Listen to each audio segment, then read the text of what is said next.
Live streaming, okay. All right. Good afternoon. My name is Stephen Kelly. I am the treasurer of the Ulster County Capital Resource Corporation, which is the issuer in this case. I'm also the hearing officer for this public meeting being held in connection with the increased financial assistance as defined herein, which is the subject of this supplemental public hearing. Supplemental public hearing. So we're going to start with the Pledge of Allegiance. I pledge allegiance to the flag of the United States of America and to the republic for which it stands, one nation, under God, indivisible, with liberty and justice for all.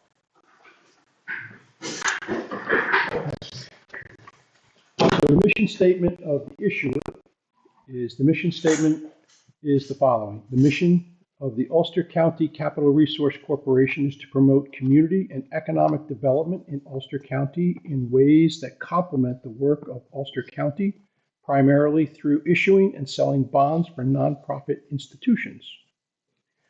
So I introduced myself. I'm Steve Kelly. This is Hillary Nichols, who is our executive director, and Shannon, help me out with your last name. Wagner. Who I should know very well, but obviously feebled a little bit, who is our corporate counsel. And I see Michelle Vermalier, who is the CEO of Woodland Pond. We have Natalie, who is managing our communications. And we have two other people. If you could introduce Dave Robertson, I'm the Capital Projects Manager at Woodland Pond. Okay, thank you, sir. Mike Baden, Director of Planning and Zoning and Code Enforcement for the Village of Naples. Okay, and we have no one else, so it is just us.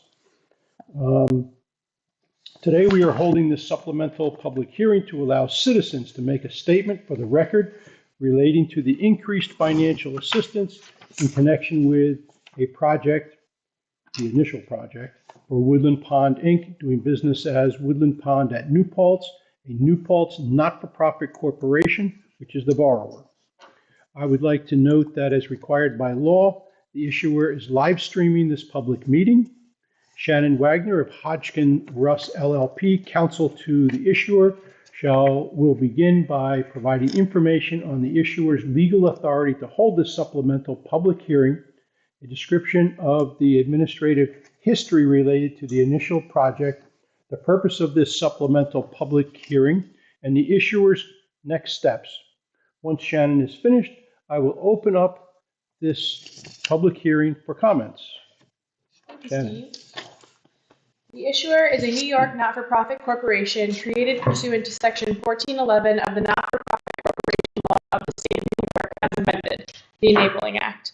Pursuant to the provisions of the Enabling Act and Revenue Ruling 57-187 and Private Letter Ruling 2009-36012, the County Legislature of Ulster County, New York adopted a resolution on March 2, 2010, the sponsor resolution, authorizing the incorporation of the issuer under the Enabling Act and appointing the initial members of the Board of Directors of the issuer. In May 2010, a certificate of incorporation was filed with the New York State Secretary of State's office, creating the issuer as a public instrumentality of Ulster County, New York. Administrative history regarding this initial project. On March 17, 2025, in connection with an application, the original application submitted by the borrower to the issuer and pursuant to the authorization contained in a resolution adopted by the members of the Board of Directors of the issuer on February 19, 2025, the issuer conducted a public hearing, the original public hearing, in connection with the initial project as originally contemplated. The issuer prepared a report of the original public hearing, which fairly summarized the views presented at such original public hearing. Copies of the original public hearing report are available on the issuer's website. The original initial project is more particularly described in such original public hearing report. Subsequent to the original public hearing, the issuer, among other things, adopted a resolution on March 26, 2025, the original bond resolution, pursuant to which the issuer authorized, among other things, the issuance of the issuer's tax-exempt revenue bonds, Woodland Pond at New Paltz Project, Series 2025, in an amount not to exceed $25 million, the original initial bonds, for the purpose of financing a portion of the costs of the original initial project. Subsequently, the issuer received a letter from the borrower, the request letter, and an amended application from the borrower, the amended application, collectively with the original application and the request letter, the application, requesting that the issuer consider undertaking the initial project for the benefit of the borrower, said initial project consisting of the following: certain capital improvements to facilities, collectively the existing facilities, situated on the borrower's approximately 86-acre campus located to the west of North Putt Corners Road between Shivertown Road and Ermine Lane in the village and town of New Paltz, Ulster County, New York, the existing land, including the reconstruction and renovation of an approximately 400,000 square foot building located on the existing land, the existing building. The construction of certain additions to the existing building containing in the aggregate approximately 22,000 square feet for improved wellness, arts, dining, and healthcare amenities, the addition, and collectively with the existing facilities, the initial facility, and the acquisition and installation thereon and therein of machinery and equipment, the initial equipment.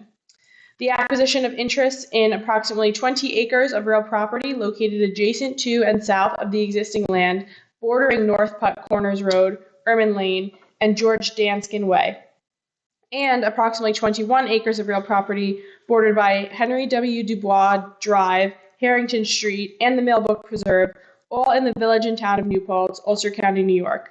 Collectively the new land, and together with the existing land, the initial land. Everything collectively referred to as the initial project facility.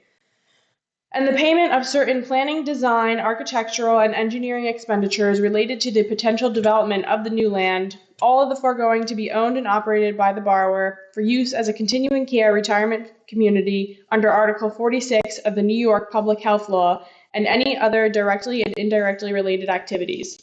The financing of all or a portion of the cost of the foregoing by the issuance of the original initial bonds in an increased aggregate principal amount of not to exceed $33 million, such increased amount of original initial bonds hereinafter collectively referred to as the initial bonds, the paying of all or a portion of the costs incidental to the issuance of the initial bonds, including issuance costs of the initial bonds and any reserve funds as may be necessary to secure the initial bonds, the granting of certain other financial assistance with respect to the foregoing, including exemption from certain increased mortgage recording taxes in an amount up to $247,500, collectively with the increased principal amount of the initial bonds, the increased financial assistance, and the making of a loan of the proceeds of the initial bonds to the borrower or such other person as may be designated by the borrower and agreed upon by the issuer. Pursuant to Section 147F of the Internal Revenue Code of 1986, if any portion of the initial bonds is intended to be issued as federally tax-exempt obligations, the interest on which will be excludable from the gross income of the holders thereof for federal income tax purposes, then prior to issuing such portion of the initial bonds, the issuer must hold a public hearing on the nature and location of the project facility and the issuance of such initial bonds, and thereafter the County Executive of Ulster County, New York, must approve the issuance of such initial bonds. Additionally, pursuant to the certificate of incorporation of the issuer, prior to the issuer providing any financial assistance as defined in the General Municipal Law of New York of more than $100,000, the issuer must, among other things, hold a public hearing in accordance with the guidelines set forth in Section 859-A of the General Municipal Law with respect to such financial assistance. The issuer is holding this supplemental public hearing to allow citizens to make a statement for the record relating to the increased financial assistance. For clarification purposes, I would like to state that the initial bonds issued with respect to the project will not be obligations of the state of New York or any municipality thereof, including Ulster County. In addition, the initial bonds will not be a general obligation of the issuer or Ulster County. The obligations are not an obligation of the county or the taxpayers of the county. After consideration of the amended application, the members of the issuer adopted a resolution on July 16, 2025, authorizing the executive director of the issuer to, among other things, conduct this supplemental public hearing with respect to the increased financial assistance pursuant to Section 147F of the Code and Section 859-A2 of the Act.